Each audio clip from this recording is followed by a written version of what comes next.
Hi there guys, Sam here. You join me once again in the Golf R for another video, and yeah, a bit around the manual gearbox.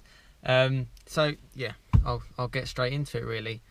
So yeah, about a year ago now, sort of towards the end of December, I did a video on the manual gearbox. Now I was kind of finding it after sort of the first 4 or 5 months or so that I'd had it. It's actually one of my most popular videos, so thank you for watching that and sort of the likes on that video. It's yeah, it means a lot. And I thought I would kind of revisit that a little bit. And again, don't worry, I'm not just going to be just sitting in the car talking about it. I'll go out for a drive as well around, you know, if you're familiar to my channel, around some great roads on what is actually quite a nice Sunday morning. Sun's low, it's a bit damp on the ground, got 4-wheel drive for that, and it's pretty cold as well. For reference, we're sort of coming up to sort of like mid December now, and the gearbox has been a big part of the kind of fun and the enjoyment of the car. You know, particularly more like recently, sort of at slow speeds, it's nice just to play around with the gearbox. You know, try and do a bit of rev matching, just move around the gears on short drives when, you know, just to get that bit more engagement with the car. You know, on long drives you can just sit it in 6 for whatever, and it's fine. It'll do it what it wants to do. You know, you can have the radar guided cruise control on and just kind of chill out a bit. And one thing I will say is, definitely feels like it's less notchy. There's certainly a kind of good mechanical feel about it, which I really like. And again, I've had a Fiesta ST before. There's one right in front of me now. My other half has one, a Mark 7. And I love the gearbox on that, but it very much felt magnetic. Like you just a weird sort of sensation. It just sort of felt its way in. Whereas this, you know, you sort of have to, it's kind of a bit more notchy, and a little bit more mechanical, a bit more engaging in that side. The clutch is really good to use. It's, at first I used to think that the Fiesta ST's clutch was quite heavy, but since driving that recently, it's actually, in again a comparison for me, just from my experience of driving, this clutch is a lot easier to use. You know, there's a little bit more feel to it as well, I think, and it's good to use. I don't think there's too much difference between this and actually the standard GTI. I don't think they've really uprated the clutch on this, which can be a bit risky when you've got sort of 300 brake horsepower and, you know, whatever, 280 pounds-foot torque to put down. I think it does actually limit the torque in like first and the early gears. Again, people can correct me if I'm wrong, but that's kind of what I've heard. But from my ownership experience, the gearbox has been a real big part of it, and I've thoroughly enjoyed it. I think again, something that is gonna eventually probably disappear. You know, more and more sort of the percentage of cars being sold sort of like as autos. Certainly cars in this kind of class.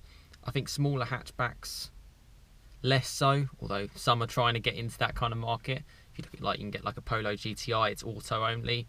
Don't necessarily understand that.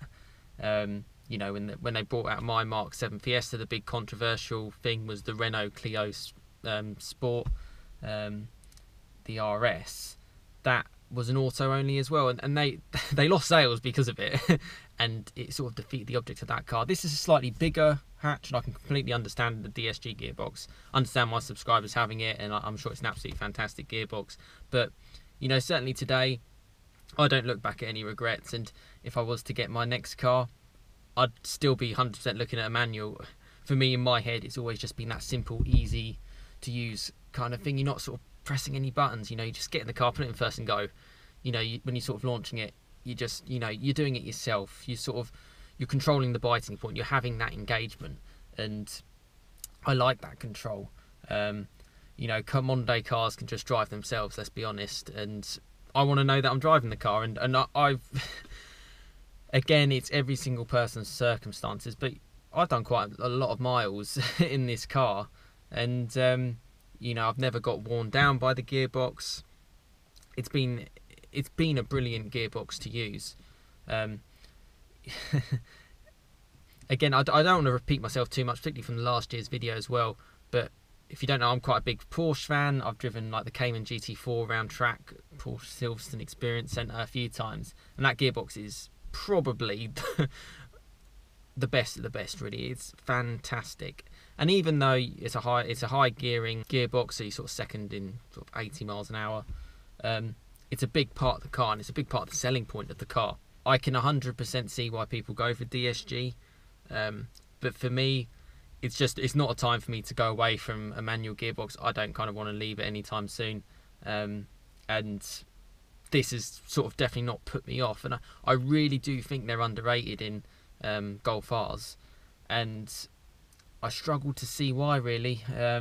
You know, a Golf GTI, it's probably just as good with a manual gearbox as well. Probably get a little bit more credit than it does. It's sort of, when I see comparisons between a GTI and other cars, I'm always sort of saying, oh, it's the everyday, it does everything. But I'm sure if you took a Golf GTI with a manual gearbox on a back road, you'd have loads of fun. You know, get through the gears, plenty enough power to have a good time. Chassis is not going to be massively different to this car.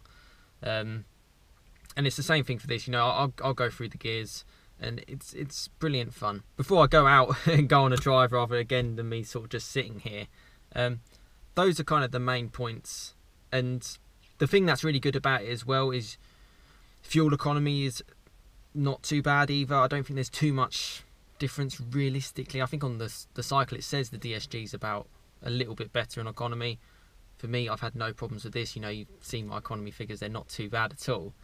And performance-wise, on the road, I don't think there's that much in it. On a drag race, of course, you're gonna lose to a DSG. You can get through the gears a lot quicker. But off the mark, this really does shoot off the line sometimes, and because you're kind of, you know where you're at with the car, you're not sort of hesitating. It's quite quick in gear. You can kind of, it shoves along. It actually weighs a little bit less as well.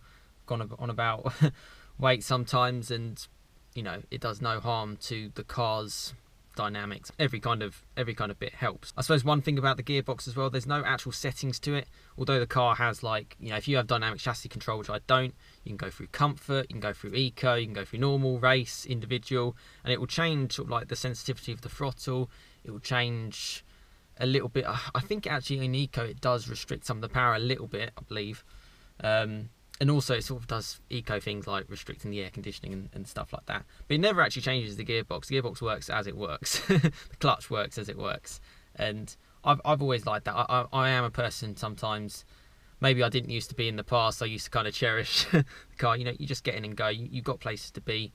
And it gets you there really, really well. Rather than me rambling on, I'll explain what I'm kind of going on about. So I'll go for a drive in the manual gearbox, and I'll kind of sum up my thoughts over sort of 15,500 miles. The gearbox is thoroughly run in, and you know how I've kind of found it during that period. But yeah, let's go for a fun drive and I'll show you what it's all about. So here we go then, traction control off, engine's still getting warmed up.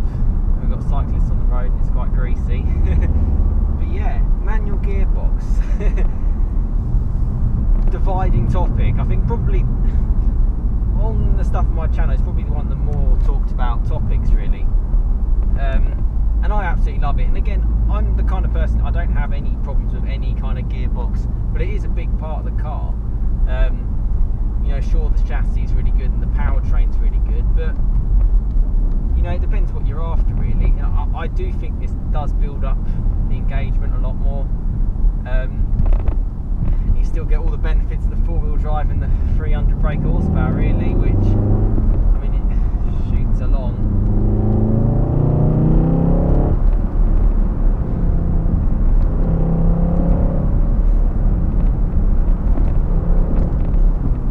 And it does make a good noise on gear changes as well.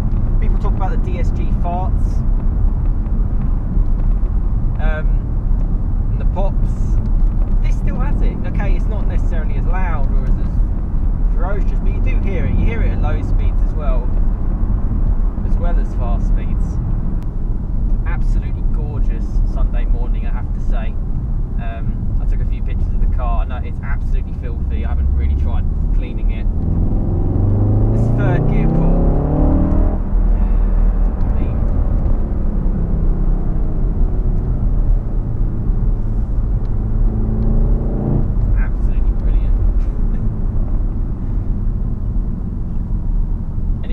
My channel, you're used to me coming to these kind of roads and ultimately enjoying the car on a weekend when you can, kind of away from work and bits like that. And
do kind of want to keep it short and sweet. There's no real core change in the car based on its gearbox. You know, I think if you had like, if you talk about your 911 GT3s and manual versus the PDK, they're both fantastic cars, and one is going to be faster on track, one is going to be more engaging on track, and that's pretty much the only differences. For road use, you probably want to be in a PDK because it's probably easier for most people, and that's why, again, most people who have a Golf R have the DSG box. But for me, I don't have a DSG box. Does that make the car any less or more fun? I guess ultimately it is all subjective. I mean, I'm having a whale of a time on these roads, and I always do. Whether you get involved in the gearbox a lot, or you don't.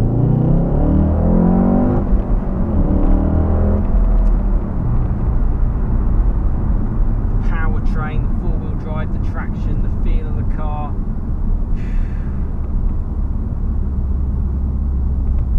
It's brilliant, and I you know, it's faultless. I've never had any specific issues with the gearbox. You know, it's never felt too notchy, or you know, any sort of problems, any kind of problems in changing gear. I mean, if any problems I've had, it's been the fault of me not changing the gear correctly. I mean, second gear pull is good, and I do like it. So look, if I lift off at 3,000, you might just about be able to hear the pops.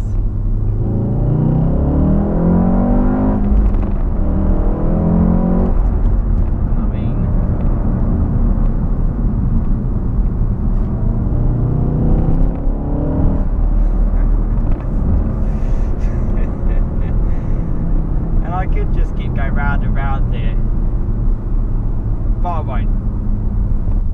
So in summary, manual gearbox gets a massive thumbs up from me, and you know, it's a big decision when getting any kind of car. It's been perfect, and if you are looking for a Golf R, don't write off the manual gearbox. You know, it's not all about headline figures. It's not all about that 0 to 60 in 4.4 or whatever it can do it in the DSG.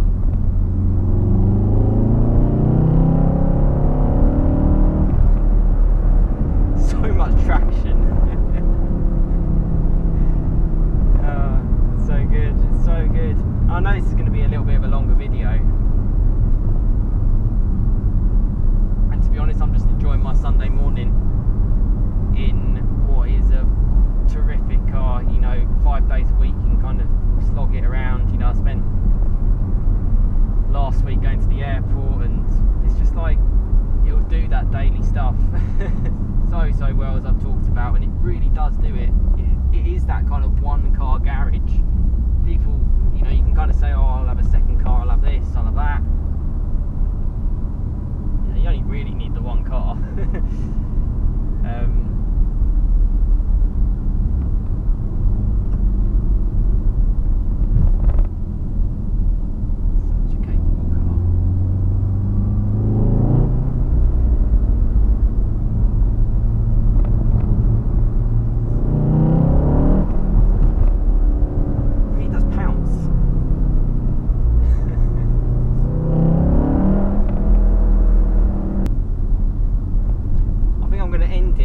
Driving round, so I'll end it there. The gearbox has been brilliant. It's definitely running. You know, it doesn't feel, you know, loose or anything like that. It feels mechanical. You know, you can go up and down. You can rev match well. If you could heel and tow, you could probably do that quite easily. The pedals are well spaced. Top gearbox, top car, really good car. And if you're not familiar with my channel, that's what it's about. Ownership of my Golf R, and I hope you've enjoyed this video. And again, thanks so much for kind of the support and the subscriptions. They've mean, you know, an awful amount coming up to Christmas as well. The channel's kind of grown quite a lot into like the year and a bit. I've kind of been doing stuff on the Golf R, and I hope you find it useful, and I hope you've been enjoying it as well. You know, I've enjoyed making them, and I hope you find this one useful on the manual gearbox. But let me know your thoughts. you know, drop a comment on what you think. This is ultimately just my ownership experience of it, and I'm really enjoying the car, particularly as the year's come to an end.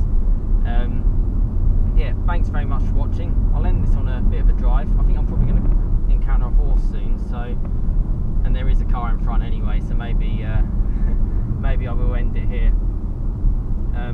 Yeah, drop a comment, subscribe for more content on my Golf R.